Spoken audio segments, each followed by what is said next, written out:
allowed to do that anymore. Actually, the one here in Nova Scotia that falls under that category has a physical doctor in their clinic.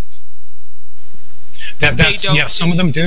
They don't go the Skype route, and it's really a handicap for us because we're constantly looking for physicians that we can refer to patients.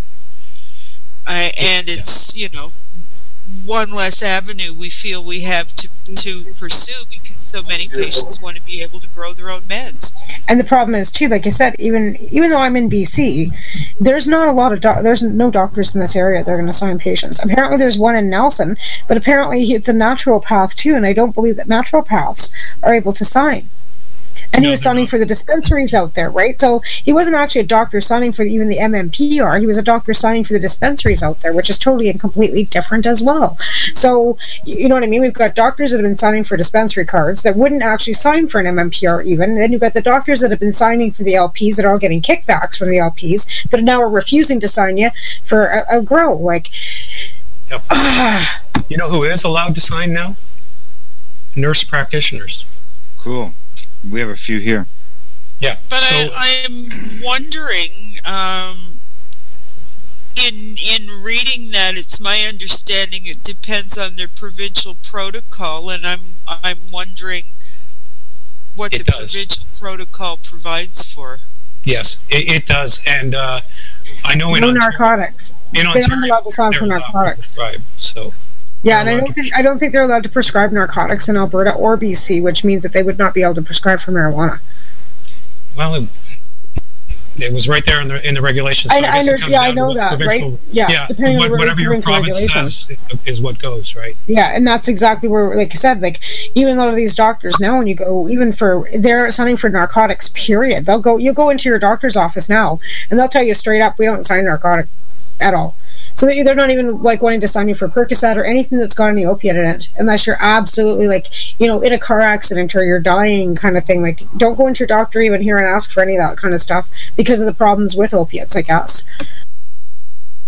But that's what happens there, right? When they start having abuse problems where people are overdosing on it and it becomes a big problem, the first thing they do is they turn to the people who are in chronic pain and things like that who really do need it, and punish them for it when you know as well as I do that it's really coming out of the distribution stream, whether it's the pharmacy or the warehouse from the pharmaceutical totally. With people walking out with bags full of chipped pills that were rejected, you know, and things like that.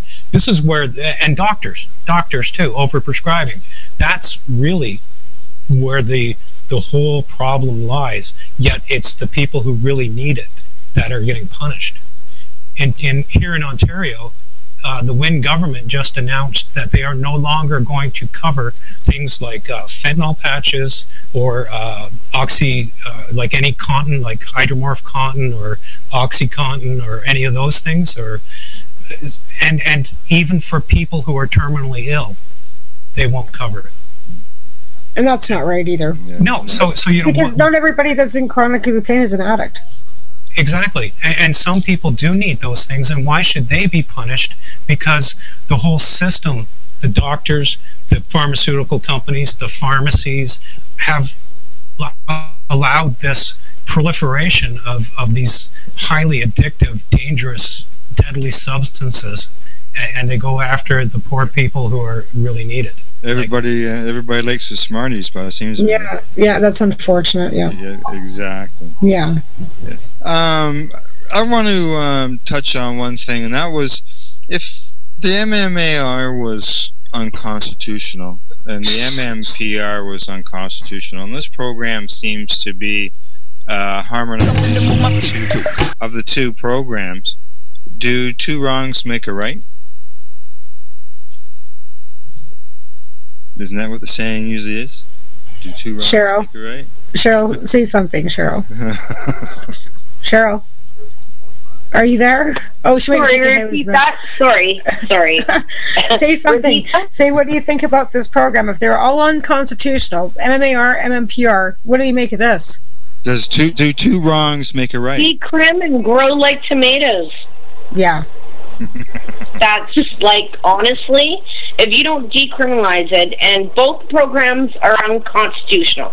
So you can pick apart these programs left and right, and you can try and pull out the best pieces of both.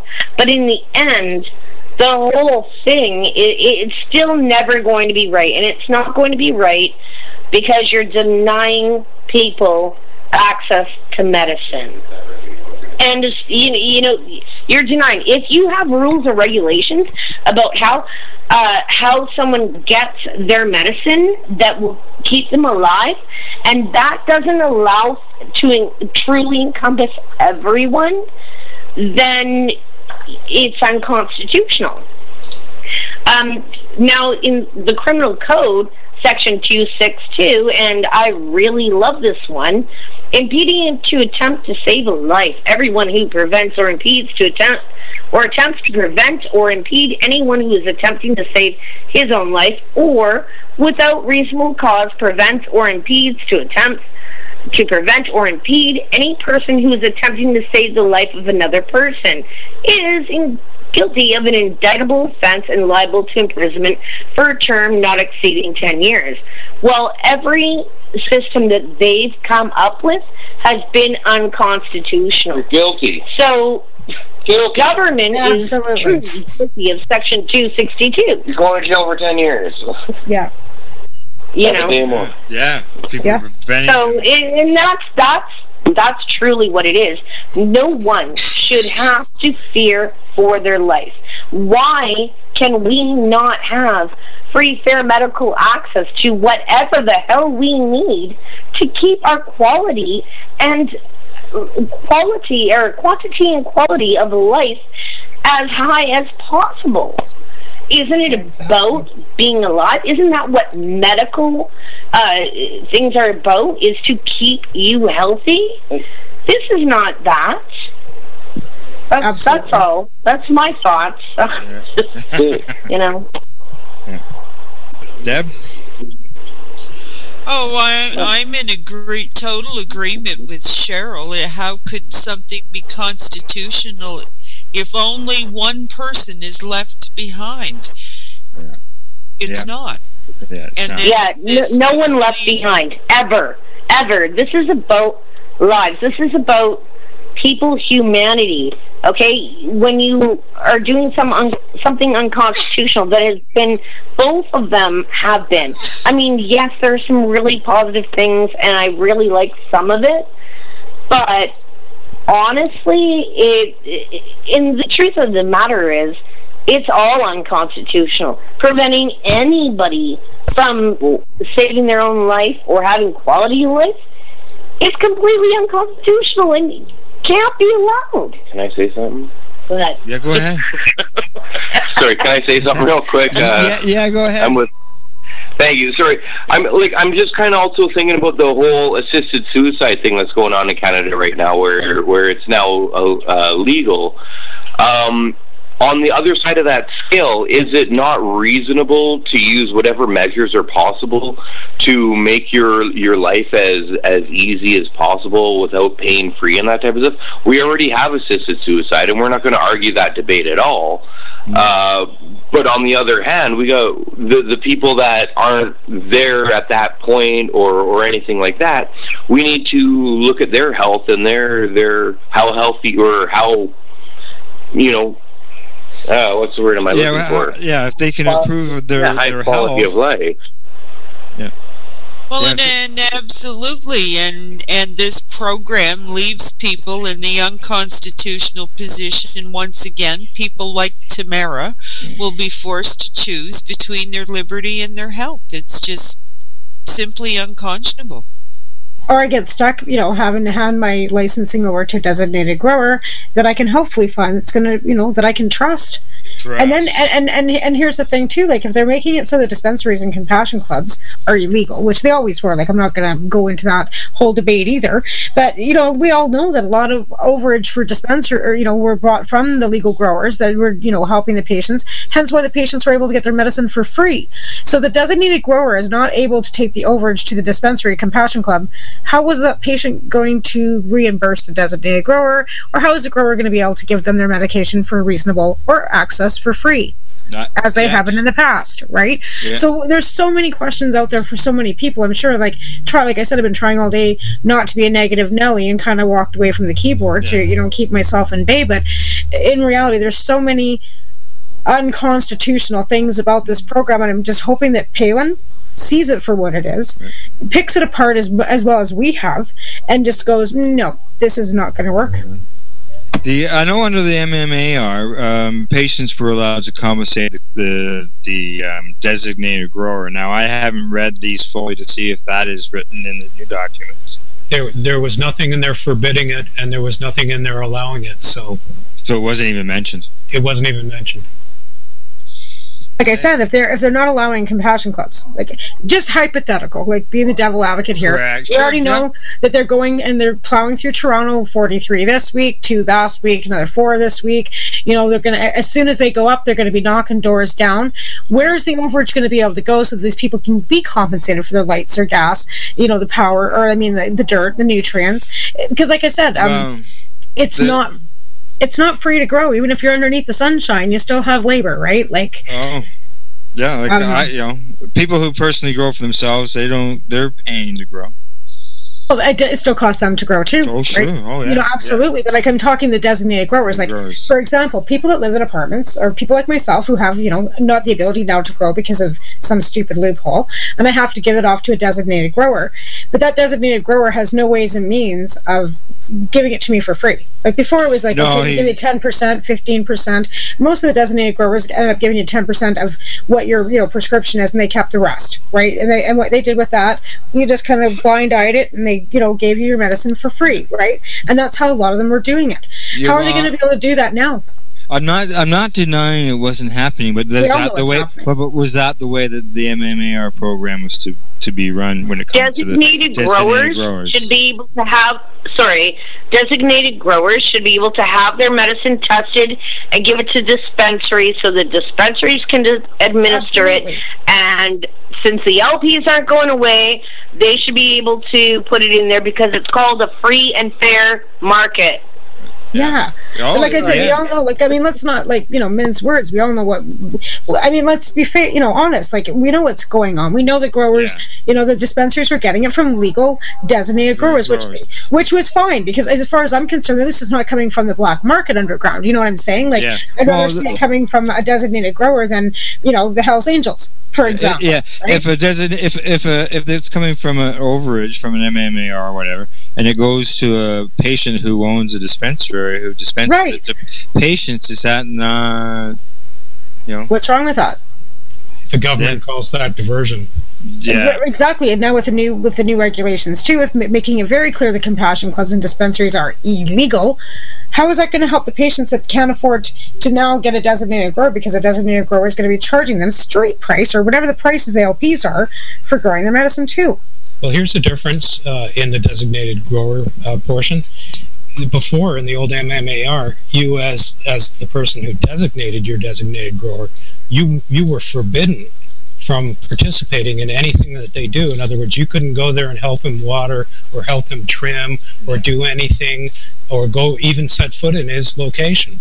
Now you can. You can go there, you can help him, you can be a part of the process, you can be a part of the whole operation, you can help him trim, you can help him clone, you can help him do all that stuff. So if you've got a DG that doesn't want you there to help him do that, then you should rethink about who you're naming your DG. That's right. Yeah. And that screams to me of the capability for mini co-ops. Exactly. Yeah. Exactly. That's exactly the point I was trying to make earlier about having whether it's 4 licenses or 8 licenses that you're allowed to have in one location. If, for example, what if somebody bought a multi-unit building, and it had 8 units in it, and you divided each one of those 8 units into 4 or 8 rooms, depending on what is allowed, and then you had, that times 4, you could have like 24 growers all in one building with a common area where they could all gather together, socialize, trade tips, look at each other's crops, maybe even have a common trimming area where they have a trimming machine that they can all use. That's starting to sound like a co-op, right? Well, and it's totally legal under the new regulations. From what I look at, I see 4 gardens, and you've got a location, and you got 8 people who are allowed to access it, because now the patient can access it as well as the designated grower. Exactly. So, hey guys, let's go to a commercial break, and then we'll get into this again. How's that? Right. So tonight's music is by the Hicks, and when we return, Debbie and I will continue this conversation with our guests, Tamara, Cheryl, and Ross. And you're listening to the P.A.C.E Radio Show here at lifestyleradio.ca. And Ross, and you're listening to the P.A.C.E Radio Show. Please hang up and try again.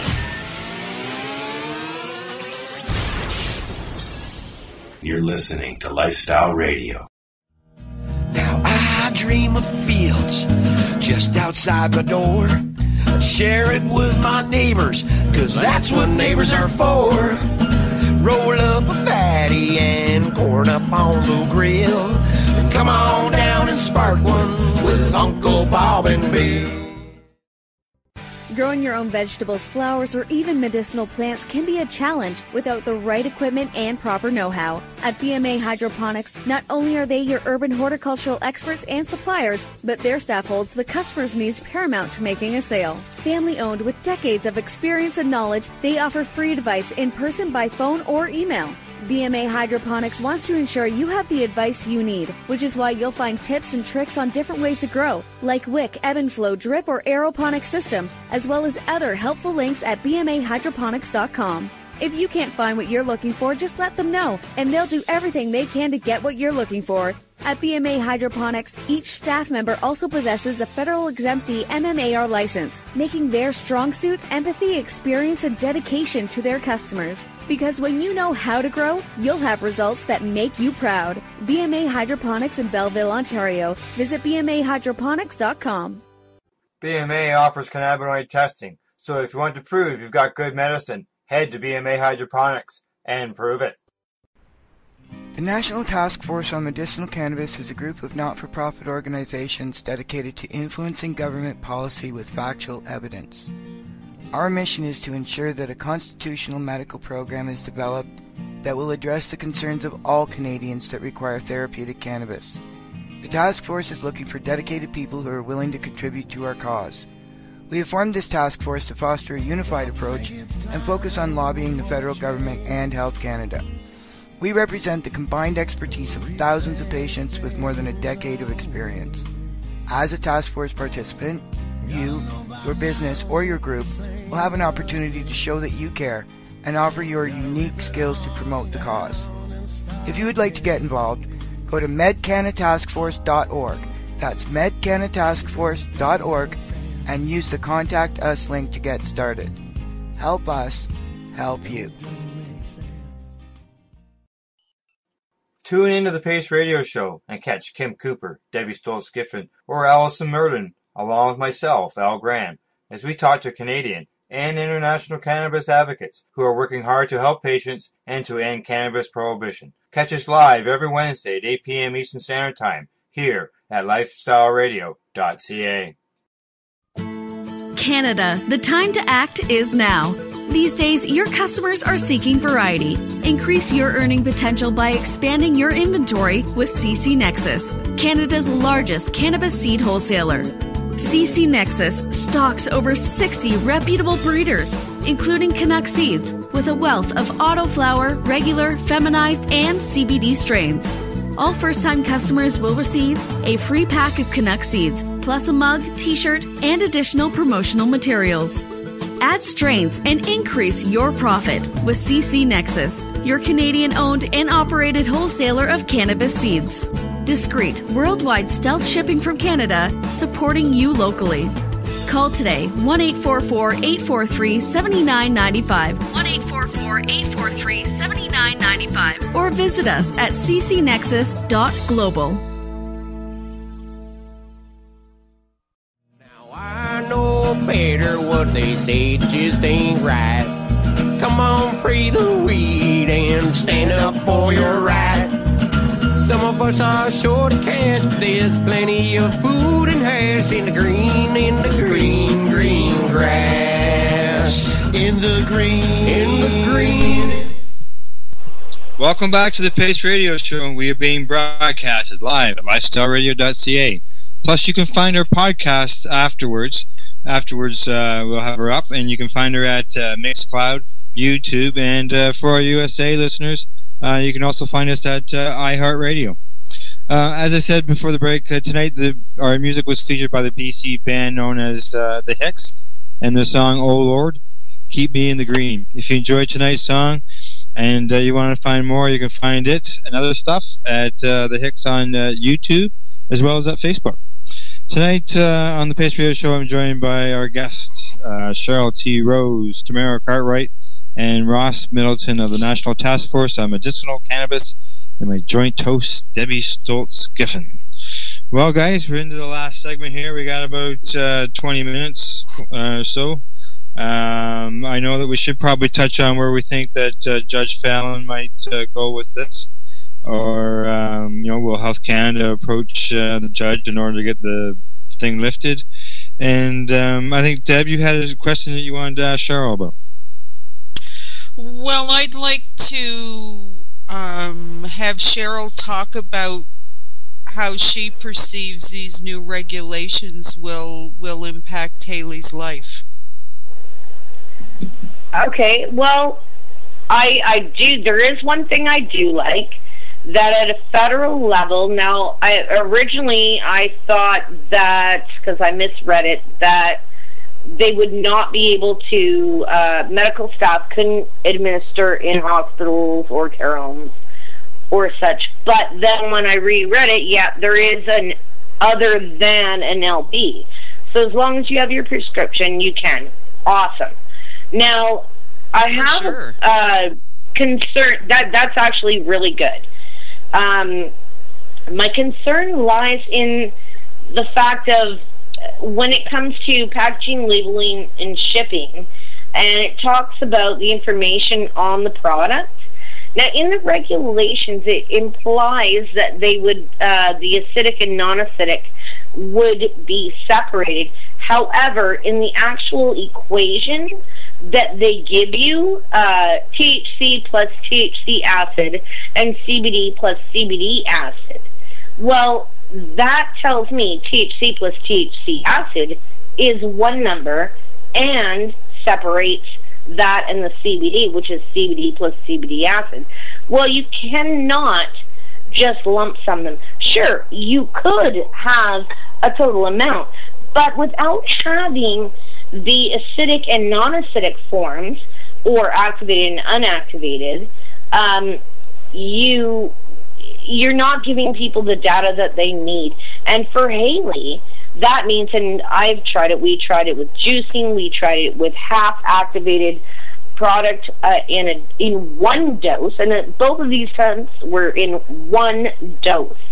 It took me almost 24 hours to regulate her back out, because what seems to appear to happen is that the acidic knocks out the non-acidic properties.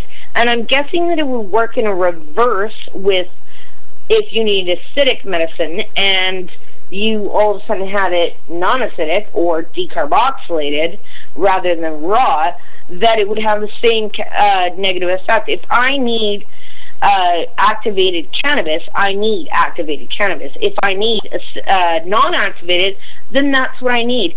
And when it doesn't show that on the label, you actually are endangering people's lives. That's like straight up, you are endangering people's lives.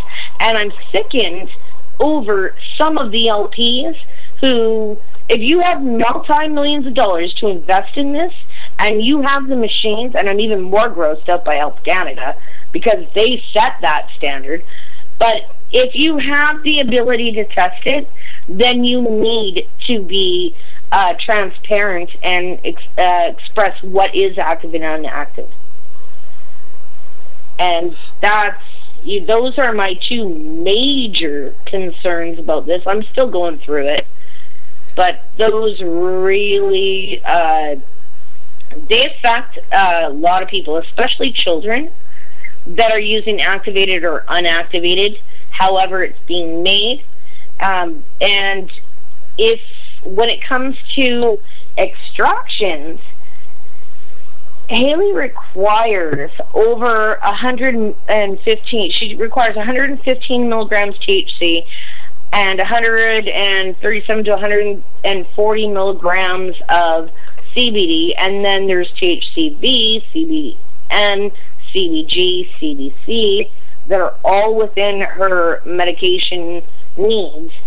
If she does not have what she needs, we will have seizure activity. So it's crucial that the information be on the package, because I need to be able to figure it out. And if I can't figure it out to the ratios and what she needs, she ceases. And she's not the only one.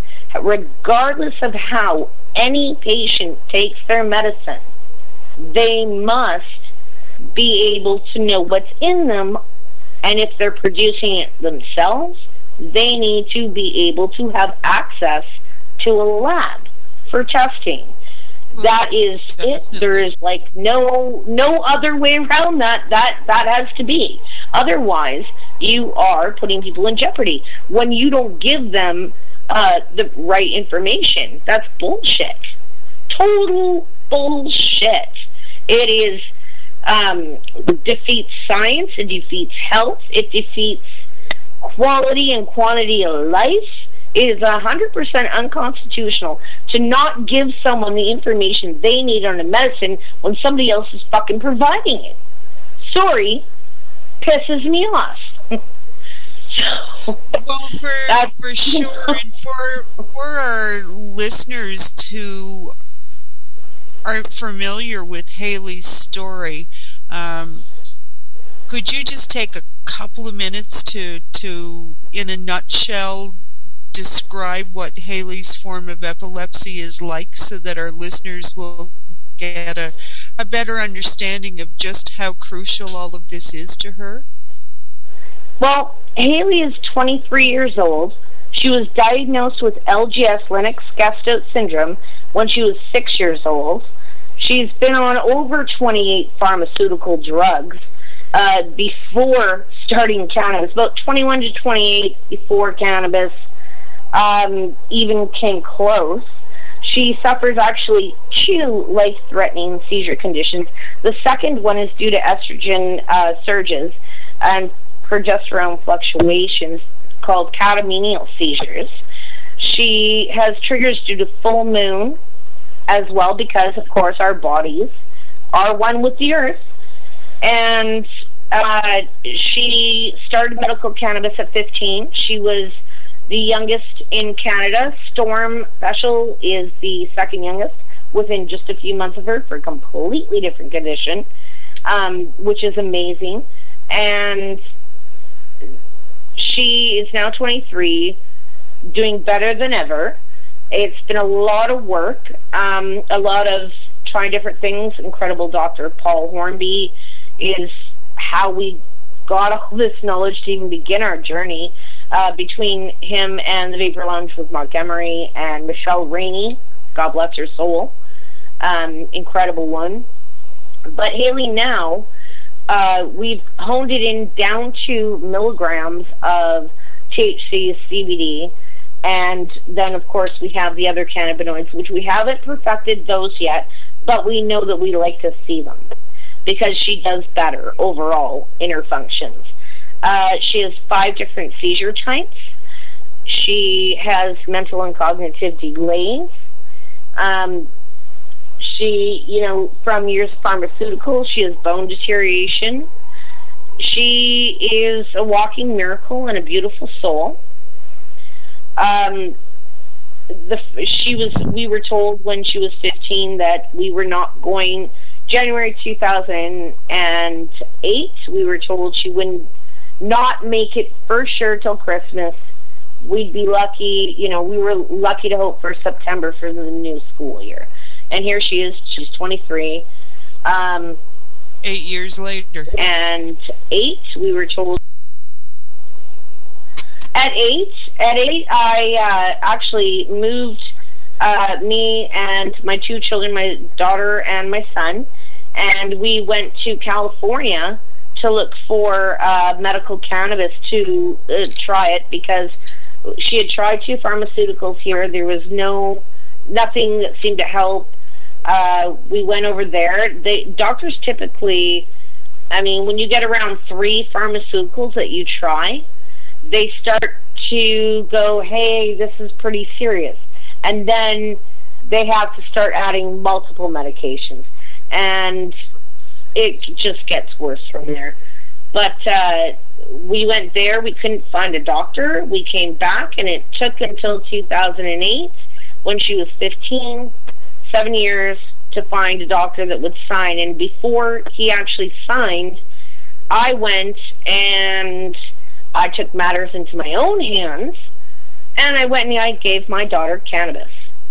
And thank God I did, because 9 days later her doctor couldn't believe it was the same person, and signed, and she's still here. She's a walking miracle. And cannabis is the reason why. So it's really important to you and it's really important to you and your family that helped Canada get this right. It's crucial for them to get it right. Without it, she won't live, and I can't accept that. I cannot accept any sort of regulation that prevents me from at all times, under any situation, from being able to provide for my daughter. Say the crop goes bad. Oh my God, there's been an emergency. The crop goes bad. Guess what? I need to go get it somewhere else. It needs to be available. Guess what? I can't afford that because I just lost my crop. I need to be able to have it at all times. You know what? The only way that will ever happen is when our government decriminalizes it and allows us to all grow it. Because if everybody's growing it, we are helping our planet, we're helping each other. It is preventative medicine, and I don't even like to call it medicine. On a personal level, I don't like to call it medicine. It is a natural supplement. That's it. If your body needs it, you need to consume it. It is the most healing plant on our planet, and if they can't get it right, I can't follow it. And that's the bottom line. And no human being should be forced to follow something that's going to deny them life or ability of quality of life, ever. So they need to fix a few things. Definitely. For sure. Ross, did you have any other thoughts that you haven't had a chance to express about the new program? Any discoveries that you haven't mentioned? Yeah, here's one for you. We do have a 150-gram carry limit. I know there was a lot of concerns about that, especially when you have a designated grower or your production site is not your home, and you have to actually somehow get what you've grown from point A to point B. There is a provision in there that allows you to carry your entire storage limit from the production site to your storage site. So you can, there's an exception to the 150-gram rule that allows you to do that, which I thought was kind of cool, that you were, because you weren't allowed to do that before. Well, I guess you were allowed to do that before. There really weren't any rules before, but now at least they're letting you do that. So if you're allowed to store 2.5 pounds, then you can transport 2.5 pounds. Exactly. Yes. From point A to point B. Yes. Well, yes. Haley's prescription is 40 grams a day.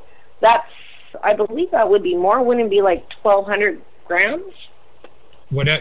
How many? Sorry? Yeah, 40 times 30. 40 grams a day. 40 grams a day would equal 1,200 grams for the month. That's 200 plants. And to be quite honest, she needs more because I need to grow hemp. I need to grow hemp. And when you look, okay, big problem with oils. Huge freaking problem with oils. Like as far as any concentrate they have. The 20 mil or whatever the hell they think that this should be the limit from licensed producers. And I'm playing the devil's advocate because I prefer growing and producing myself for Haley. But if I was a patient with cancer, how the hell am I going to get enough medicine? I'd like to know. You would be allowed to grow 80 plants outdoors with that, and your storage would probably be somewhere in the 20 kilogram range. So yeah, not possible. You're constantly needing it. Even if Haley had 150 gram carry on her, right? That's next to nothing. She consumes so much between vaporizing and eating it, and she needs to be allowed unlimited amounts. If one day she, say in a week she consumes more than the limit is, you going to tell her she can't have her meds? Hell no.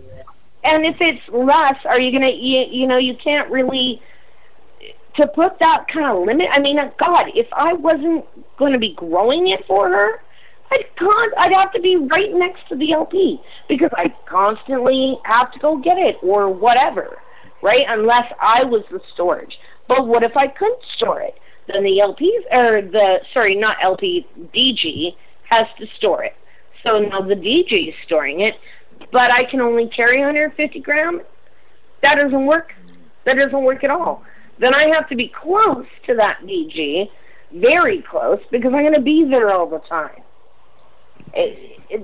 There are things that just don't add up to be logical, right? And that's the sort of things I'm like, really? Come on, you can't possibly mean that. What am I missing here? Talking about limits, we're getting close to the end of our time here, people. All right, we got about 7 minutes here, but I also want to get some words in from Tamara. She's been pretty quiet there for the last half hour. Well, Cheryl's done a pretty good job at, I know. Yes, she is. She is. But, in reality, it's true, though. Like, I mean, there's so many aspects that are good. Like, I'm not going to, be all totally negative Nelly. Like, the fact that people are going to be able to grow is, a huge win in all aspects, because that's what we fought for, was the fact that we could get our, our rights back to grow. Unfortunately, there are a few, tweaking, little things in it that aren't great for some of us and are great for others. But like I said, until that injunction's lifted, everybody sits the same as it is right now anyways, in reality, because that injunction hasn't been lifted. And if you have to go and apply for a new doctor, who's to say that doctor is going to give? I'm just thankful that Haley's got Hornsby as a doctor, because he will not dispute that 40 gram a day that she needs. But my new doctor ain't going to probably hand me my 10 grams a day. She's probably going to go, oh, can I send you some with some more prednisone and some more Praxil, and and that's where I'm going to be at again. So, especially if you can't even Skype a doctor in for anywhere else. I mean, it's just it's not ideal for everybody. Patients who have. In your case, it sounds like perhaps you could Skype in a doctor from BC where you live in BC. Well, absolutely. I mean, I do live in BC, but that's in hindsight, though. I would like to have my own GP that takes care of me on a regular basis be on board so they can monitor my health. So we shouldn't have to go to a doctor via Skype because our own general practitioners that take care of our day-to-day health refuse to look at something that's benefiting our day-to-day health.